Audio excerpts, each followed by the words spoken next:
What's that? I was like, yeah, there's got to be a female there that No, decorated there's not. This because is all Ben. This is is all that Ben. right? Yeah, Because man. normally when it's just dudes, man, it's just like Yeah, naked that's all chick him. posters and shit. You remember Rodney? Yeah. What's Say up, what's up. Coach? Hey, How you what's doing, up? bud? Good to see you, man. How y'all holding up out there? How you doing? All right, all He right. said, "How you holding up out there?" It's a little crazy. Yeah, It it's a little is. hectic. That's why I wanted to call you, man.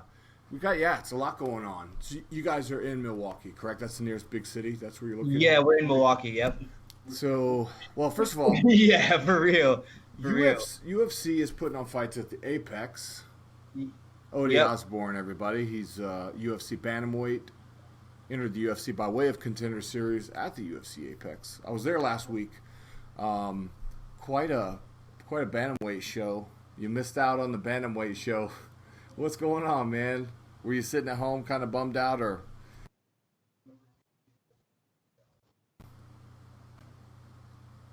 You cut out for a second. Oh, I said, were you sitting at home like, were you like bummed out that you missed out, or are you just like more excited that the division is so talented right now? Oh man, I'm excited, man. I love the fight, and I have a passion for fighting, and especially in this time right now, I have a drive, and I have a goal, and I have something that gives me something to fight for, to say, because everything that's going on right now, there's so much going on, and I have to stay the course, and I feel like I'm fighting for the people, really, physically and literally. I want to get into that. We could jump right in there if you want. I was the reason I brought up UFC before we move on, though. I wanted to know if you had seen the post-fight press conference because No, I have not. When was it? Recently? from last week, yeah, you didn't see you haven't seen the No, clips of Dana White's comment or man. Honestly, I've been out here in these streets, I know. protesting and just trying to be, a voice for the people. I really haven't. I've been like I said, I usually get on social media. I post an update about what I've been doing, and I get off. I haven't really. Hmm. I haven't really been paying any attention. I've been so busy, man. Training Well, that still. well let's that's the reason why I actually wanted to call you was to talk more about that kind of stuff. So if you want to jump right in, we No. So what can. happened to the press conference? Oh, well, if you didn't see it, like, I would, I'd recommend that you just go check All out right, the yeah, I'll video go back. because Yeah, I don't want to misquote him, but got basically, it.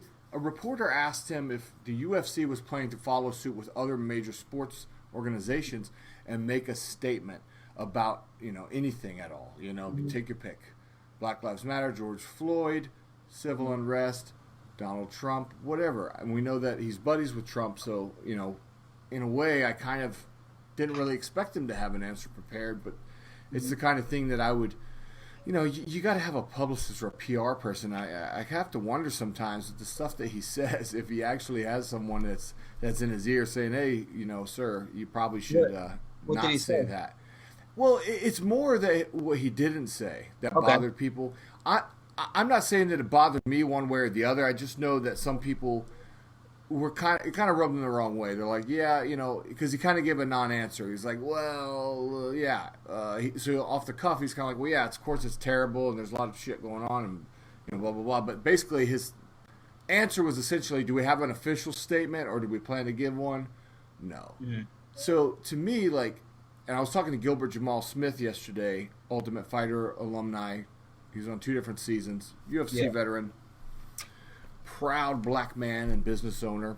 Hmm. And, he was like, at his level, you have to be able to expect that kind of thing. And if not, like I said, maybe you should get a publicist or somebody, a speechwriter, instead of Yeah. just coming out there trying to freestyle everything, because you could do that when we're just talking MMA and you're amongst your fan base. But now that the whole world has their eyes on the only sport that's running, and then we have the biggest social issue that's in the whole world right now, right on center stage, you can't have a non-committal answer. I'm not saying he did anything wrong. Yeah. I'm just saying he didn't prepare to maybe do the right Yeah, thing and as I get that, as it and were. I try to tell people, like, especially the position I'm in right now. I'm in a very difficult position. Not difficult, but it's different with the UFC and my personal life. And I'm trying to keep my personal life personal and the UFC the UFC. You know what I'm saying?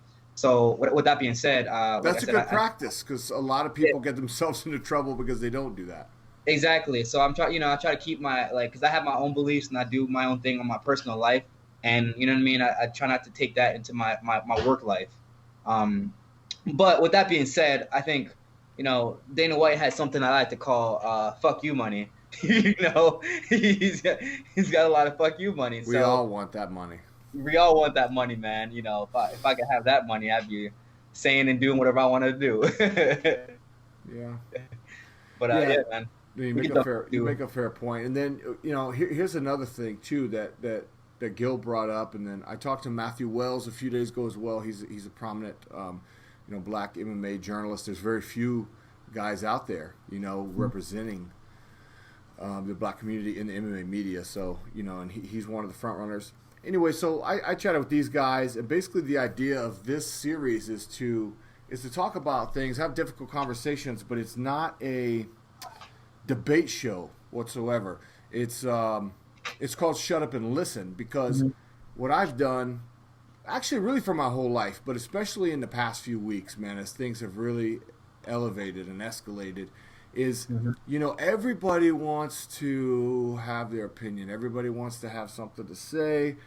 And every now and then in your life, if you care about the people around you and they really are telling you how they feel, you have to shut the fuck up and just listen. Dude, thank you, man. Thank you. It's like, and I've said over and over and over again, it's like me trying to tell a woman that's had a miscarriage a long time ago that every time that date comes around that she shouldn't feel hurt or pain because that miscarriage happened so long ago. You know what I mean? Like, what? Why would I? That's some insensitive shit.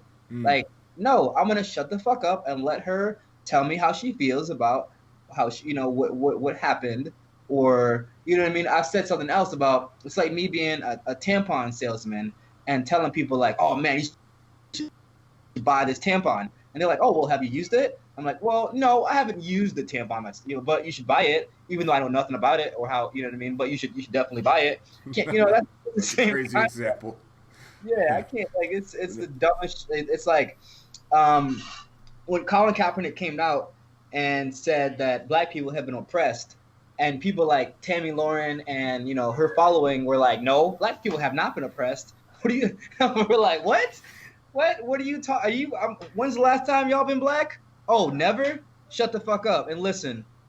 So it's the same concept, So I'm glad you touched on that. That's exactly right, because like I said, if you have people around you that you care about and you are a genuinely decent and compassionate human being, the right thing to do is to fucking listen. Because if you don't, think about relationships in your real life, your spouse, your cousin, your close best friend, whoever it is, somebody that you actually care about. This is how we damage personal relationships in real life. But now we're doing it at breakneck speed in the fast food lifestyle of social media and the smartphones and the internet. And we're doing it with complete strangers, but we're also seeing people who are like damaging personal. I've seen it every day, like on Facebook and shit, people drawing their lines in the sand or somebody saying something, this and that and the other. Sometimes, you know what? If we just sit the fuck down, if you actually care about somebody, don't worry about what your thoughts are at the moment. Like maybe you have thoughts and maybe they're valid. Man. Can you please send out a public service announcement to I've been trying to, brother. I've been doing this. I've been doing it for 40 years, but I've really been trying to. Please send out a public service announcement. Like Ben and I talk about this shit all the time, and he is one. Like he's got like he's heavily involved in the black community, like heavy, he's been teaching in the inner city schools. He only works in inner city schools. He practices what he preaches. Yeah, and still I know that, and so do you. Still, he'll if he has to say something, he'll reference one of his black friends. He'll be like, hey, how does this sound? Or what do you think about this? Before he posts or before he says anything. You know what I mean? And he has all the credit. He has every right to say the things that he says because he's in it every single day. He works with the students every single day. He's teaching. he's in there. He's dedicated so many hours, and he still goes and he asked, he asked he's got professors that are the best, that's his best friends from colleges, that he'll ask, like, hey, does this sound okay? Should I say this? You know what I mean? 90%, 100% of times, I'm like, yeah, that's amazing, but he won't just go on and it's crazy, man. It's crazy. I don't get society and everyone thinking that they are just an expert on everything us, even though they're not us, and telling us how to feel, how we should feel. You'll find, young man, as you navigate the workforce, and like, actually, you have a great dual career thing going on with the fighting and the teaching. So hopefully you won't ever have to work in a job where you have to be face to face with the general public. And I don't mean children, because they're impressionable. I'm talking about people who already think and I know kids have their own way of thinking they know everything, but I'm telling you, man, when I sold cars and then I went into insurance, I was a auto adjuster for 3.5 years. Yeah. I've worked retail. I've worked every job I've ever worked. It's amazing to me how people can walk in the door and be an expert about something that they never did, where I spend every 8 to 10 hours a day at this place, 5-6 days a week. How can you come in here and tell me about what I already know? And and if I'm wrong, I'll admit that I'm wrong. But when it comes to human compassion and humanity, forget about all these fucking partisan lines and the politics and all the other bullshit, because that doesn't matter. It's about fucking people. And I preach against false dichotomies all the time, but it really is pretty simple when you boil it down to compassion. It's like, you either fucking care about people or you don't. Mm-hmm. If you care about them, you do things that you actually show. Exactly. And you demonstrate. People show their colors, that they don't give a shit. They don't care. And I've exed so many people where I grew up with that I thought were considered friends, and I'm like, you know what, we ain't even friends, because the fact that you say, just because you say shit about other black people but not me, we're not friends. We're not friends. No, fuck you. You can go on to the next. But Ben actually shared something with me yesterday that had me dying, man. When he grew up in this Sturgeon Bay, which is like there's like no black people, no minority up there. Now there's a few now, but when he grew up there wasn't many. So he got out, moved to the city, and really embodied himself in our culture. And all these people that he lived with are, they they have their own opinions and stuff like that. And so one of his friend or ex, I don't even know, one of his acquaintances was talking to him and giving their opinion about shit that they knew nothing about, absolutely nothing about, and telling him that he lives in a democratic society, so that's why his opinions are skewed to some shit. It was laughable. It was laughable. And he said, he told this guy that he's so this guy is a fisherman by trade, and he fishes every single day. And he was like, that's like me. He's like, he told him, he's like, I've never fished. That's like me going on your boat and telling you telling me that we should use tubes, and me telling you, no, we should go out there and fish with peanut butter and jelly sandwiches. That might work. I don't know. Who doesn't like peanut butter? No, but so yeah, speaking of you and your longtime coach, Ben, one of your mentors, wrestling coach, one of your corners, and you, like you said, you guys, you put your money where your mouth is, and it's not about virtue signaling, and you're right. I've noticed, like, you and him have been kind of absent from social media, and you're kind of checking in to give us like evidence of like, what you're actually up to. Mm-hmm. And the thing that's notable, and you mentioned this about Ben, and I don't think we've touched on it yet. So in case the audience doesn't know, you work with inner city youth as a school teacher, which is a thankless job, one of the most important jobs in our society that people kind of forget about. They don't pay these guys enough. A lot of people in our society don't value education as much as they should, and it all starts with the children. So I'll say this, O'Day, the saying that the history is written by the victors, it's nice to see that we could be putting an end to that, because I was just bitching and complaining about the internet and social media. But the one thing about that is that in the history books, or when our grandchildren look back to how we handled this situation, Yeah, and that's where the story's going to be told. They're going to get the truth because all the proof is going to be there. it's true. The proof is in the pudding. The proof is And I didn't mean to wear Malcolm X glasses. I'm not trying to pander. I actually I lost good. my regular glasses and I can't see. No, with the shit. it's a good fit for you, man. It is kind of nice, right? But it's touching on what you said, like about the proof is in the pudding. The kids and the proof. It's absolutely accurate because speaking of oppression and Black history, I can't tell you a time in elementary school, in middle school, in high school, in the year of college that I spent, where I was taught Black history. Not once. They teach it, you know what I mean? We learned about the Holocaust, we learned about the Native Americans, we learned about white history, we learned about Christopher Columbus. Never once did we learn about Black history and where history and where the people came from and stuff. Not once. So I say this time and time again. I say this, that the system is not broken. It is a well-oiled machine. Does that make sense? Yeah. It's doing what it's meant to do.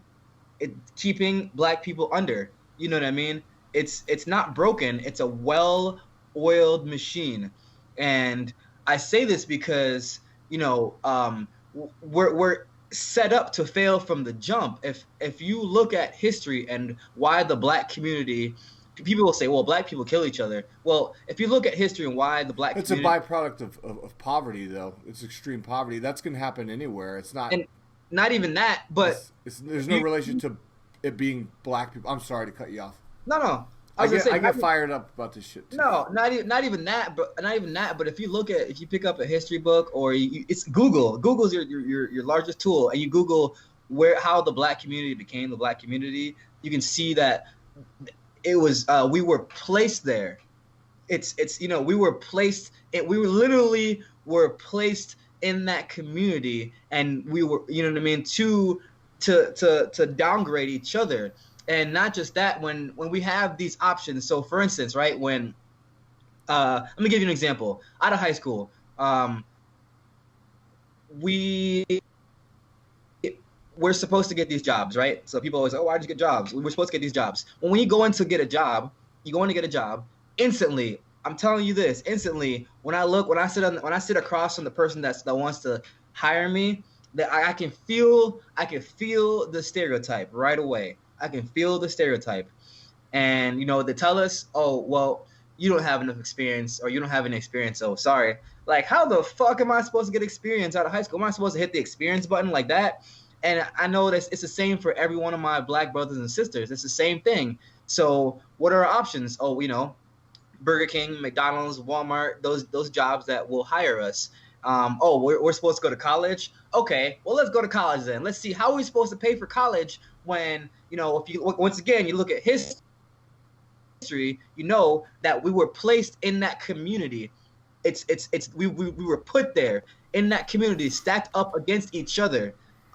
So we got if you've been to grandma's house in the Black community, shit, grandma got her son's kids, her daughter's kids, her cousin's kids, her cousin's kids, also that everyone else can go to work at Burger King, McDonald's, Walmart, you know what I mean? Because that's the jobs they give us. So you got 8 people in a household that needs to be fed, needs to be clothed, they need care and love. So at the same time, when you're working these shit jobs that they give us, you got to take care of all these other 8, not just kids, but uncle, dad, mom, brother. There's all these people stacked in a household. All these people stacked on top of in a household. You got to take care of all this stuff. So how are we supposed to pay for college when we got all these things stacked against us? We can't pay for college. We're not supposed to pay for college. That's why they made it like that. So, and I'm not making, people, I hate when people say, oh, you guys are making excuses. You guys are being victimized. You guys are playing the victim. No, we're not playing no fucking victim. You look back. I dare you to go ahead and Google the history, and look and do the research, and you'll see. And okay, so let's talk about credit score. How are we supposed to have good credit when we've never been educated on the shit? We've never had a line of wealth handed down to us, or a line of property handed down to us. So where, for instance, if my dad owned a store, he could say, "Hey, son, I own this store, and here's how you run the business." If my dad owns a farm, "Hey, son, I own this farm, and here's how you run the business. Let me teach you the business. Let me teach you the line of credit." My friend's back home, his dad is a stockbroker. You know what I mean? By trade, he became a stockbroker. His kids will probably become stockbrokers. Reason is, like I said, his dad was able to educate him because he got into he got into the knowledge from his dad's dad and his dad's dad's dad, and the knowledge was handed down to them. With that being said, it's completely different. You know what knowledge have been handed down to us as black kids, black kids and adults, that cops are bad. You know why that's been handed down, or the system is bad. You know why that's been handed down to us? Because that's what we see every single day. It's not something that we're like, oh well, I think the system is bad, or I think that cops are bad. It's not an I think. It's something that you see every day. You go ahead and you apply for a job, and you go out, you go to the gas station, you get pulled over, you go into a suburban area, police pulls you over, they pull you out your car, they frisk you, search you, and they literally make jokes, and they say, "Oh well, we didn't get you this time, but next time we'll get you." They literally it's something that we face every day. And when we tell people about the shit that the system's been doing to us, and they're just like, "What? Nah, that don't happen." It's like we're constantly saying over and over, like, "Yo, can somebody help us? Hey, can somebody help us? Can somebody please help us?" Until it gets like this, and we become silenced. You know what I'm saying? We become silenced. So it makes me fucking mad when people talk about, oh well, there's violence and drugs and stuff. I'm like, what the fuck else are people supposed to do in the community when you work in these shitty jobs and you're trying to support everybody else? I'm like, yeah, they turn to selling drugs because it's no other. There's sometimes, you know what I mean. For me, it was only me and my mom, so it was a little easier to, you know what I mean. I didn't have a lot of people. We didn't have a lot of people to support. But yeah, people turn to selling drugs to help out. To help out mom and dad and sister and uncle and auntie and cousins and all this stuff. You know what I'm saying? They turn to selling drugs to help out their own community. People, oh, what about gangs? Well, let me tell you what about gangs. You know how gangs started? Gangs was a thing because, back in the day, like I said, people were against us. They were against us, and a black community was feared. They feared being killed. They really feared being killed, and people was against us. So they had to. It wasn't a gang at first. It was a group of people formed to protect the community and to protect themselves. That's what it was. It was a group of people formed to protect the community and to protect themselves. Now, over time, it became a gang because that's what they wanted us to become. Because think about all these guns that came into the black community. Black people don't got no damn visas. How these foreign guns get into the black community? Huh? So how these foreign guns get into the community? I know a lot of black people. A lot of black people I know haven't even been on a plane, much less you know what I'm saying? So all these guns getting into the hood and stuff like that, they don't get into the hood by fluke, by coincidence. They get there, they're placed there. And let's touch on. I'll go on for days about this shit, man. Well, there's a lot to unpack there, but the first part that you mentioned, I told you I talked to Matt Wells the other day, and I actually brought this up. You talked about the black community, and I spend a significant part of my life living in a black or Hispanic community. And have you gone into a household and seen some of the stuff that you see? It's crazy. Yeah. Oh, of course. Many times. I was watching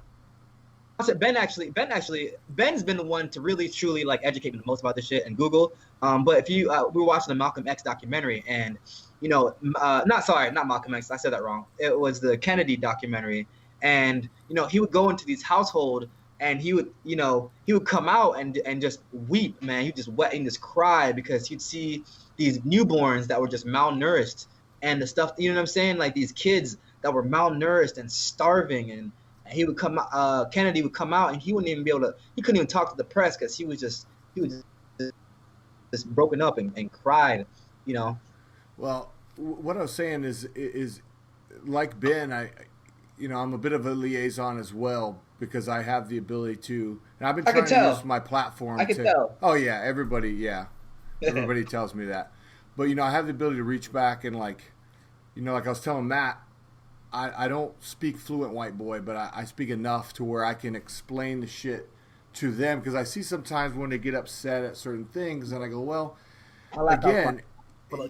You can keep talking. I'm listening. I'm just gonna plug my laptop in. Well, so I wanted to bring up the Drew Brees situation. I want to give you my interpretation of why I think people are upset about it, and then I want you to give me your thoughts. Personally, again, this is not a debate show. I'm not sitting here looking for you to change my mind. You're my friend, so no matter what you say, I just want to hear how you feel, and you can't dispute that. It's not disputed. We can't dispute how someone feels. You can't tell someone how they feel, and you sure as hell can't tell them how they should feel. So yeah, with that thing, I feel was an overreaction.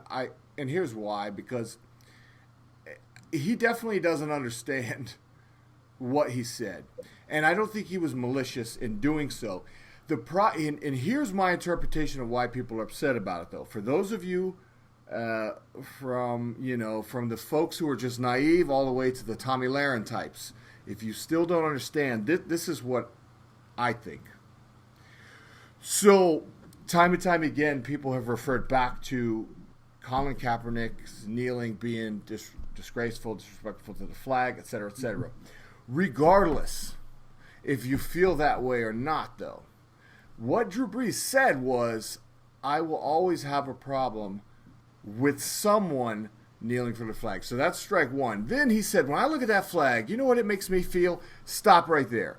Nobody asked you what it made you feel. Exactly. First of all. And second of all, you said that you will have a problem with someone else kneeling. Now, here's my take on it as an American soldier. I'll just be honest with you. At first, I didn't like it. Well, because he used to sit down, and then somebody educated him from the military and said, don't do it that way. If you do it this way, it's not disrespectful. Yeah. And so once I kind of heard that, and then Jesse Ventura spoke out on it as well, he's like, dude, this is a fucking First Amendment. Like, what country is this? And then you had the president get up and grandstand about how, we should just take those, assholes and just throw them right out. Mm-hmm. What is this? Fucking Nazi Germany? You can't mandate patriotism to your citizens. You have to earn it. So, Ode, do I have... People are mad because he's insensitive to the fact that, okay, look, number one, nobody gives a shit if you have a problem with what somebody else does. Mm-hmm. It's not your fucking place to say that. And number two, nobody gives a shit about how it makes you feel because that's not the point. Do I have that right? You have it right, but I'm going to add one more thing. Add one more thing. People, I know why I'm mad, and I know for a fact it's the same reason for everybody else, because here's my thing, right? Regardless about how you feel, how Drew Brees feels about kneeling, regardless about how he feels about it, right? It's a problem of insensitivity. Drew Brees is insensitive as fuck because literally his black brothers and sisters on his team, I can't even say brothers and sisters because he ruined that shit, but they were all weeping like in pain, and he chose to say that shit right now. Like, come on, man. You choose to say that shit right now when everybody is going through the most terrible time ever. Like, when I say the most terrible time, I've said this time and time again. When we saw George Floyd being the knee on his neck, we felt that pain all the way to our core, because it wasn't yesterday's pain, a year from now it's pain, a decade from now it's pain. It's pain dating from the slave ship that we felt ourselves getting whipped over and over and over again, and there wasn't shit we could do about it. And I've said this before on interviews that I feel that Black people sometimes when we feel things, we feel it all the way to our core and all the way dating back to the slave ships. So we felt that shit hard, and for me that was so unbelievably distasteful for you to come out and just kick us while we're down like that. That was so insensitive and distasteful. You could have waited a month. You could have waited a year. All you had to do was shut the fuck up about your opinion. That's all you had to do. Like, regardless of your opinion being your opinion. Like, I get it. Everyone has a right to their opinion, but come on, man. You gotta know, like, really. And I'm glad his wife came out. His wife came out and spoke up and said, we are the problem. His wife came out and said, we are the problem. And I applaud her for that, because, his teammates checked him. Like, your teammates right now are going through the most terrible times, and you come out and literally kick them while they're down. Well, not only that, the Saints, the Who Dat Nation, that's a massive, massive, rabid audience. Yeah. A huge Black population as well that love that team and love him. Yeah, and he just completely just shook, just rummaged them. But I was like, wow. Like I said, man, I cried, and then I was in so much pain and anger, and it's like what it's like when you're in pain and somebody just comes and boom kicks you, like right when you're down. That's what I was like. You couldn't have waited. This is exactly what I'm trying to encourage too, is for people to be educated on these things, but also to know that, like, timing does matter too. Like I said, if we're in the wake of a funeral, which in a way we are with George Floyd and stuff, it's like you wouldn't fucking bring up and be like, oh yeah, like, remember when that guy cheated on this fucking old lady, or you wouldn't sit there and try to drag the guy through the mud. It's like, let the people grieve, and if you want to have a conversation, but at the same time, again, nobody's really interested in hearing another fucking celebrity stand up and tell us about how you feel about the way that other people feel. Does that make sense? Like, it does, exactly. Your reaction to how other people are reacting. That's exactly it. And no one is. I wanted to go back real quick to the Black community, because I brought this up the other day as well. This is one of my striking examples of, again, I'm trying to educate people to just keep these things to yourself, or, make sure you're educated on it, and do it in the proper forum. Just can't go attacking strangers online. We gotta wrap this up a little bit. Yeah. So here's what I'm going to say, and then I'll let you close this out. For people who haven't had the experience that I've had, I want to know, like, if you don't believe in systemic inequality, when is the last time that you were actually in a Black community? And did you get out of your car? Because I guarantee you that 95% of fucking white people who think like that, you damn sure didn't. Well, why didn't you? Is it because there's something wrong with the neighborhood, or there's something wrong with the people there, or is it both? Well, if it's the neighborhood, let me tell you something about Black communities, because I've lived in them, and I'm in the Black community almost every day here in Las Vegas. I can tell, man. You don't got to tell me. I already know from the day I met you. I know.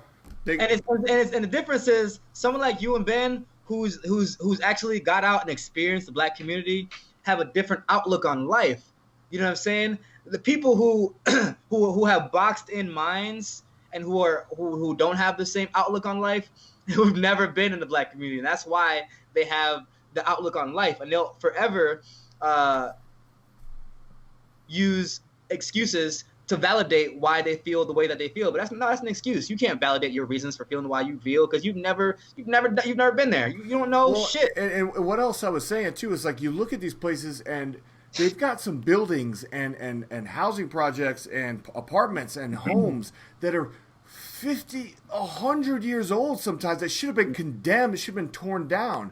And if we did a social experiment where we took and put all white people in those places, I guarantee you that the fucking city and the county and the state would all start pumping money in those communities, start fixing them.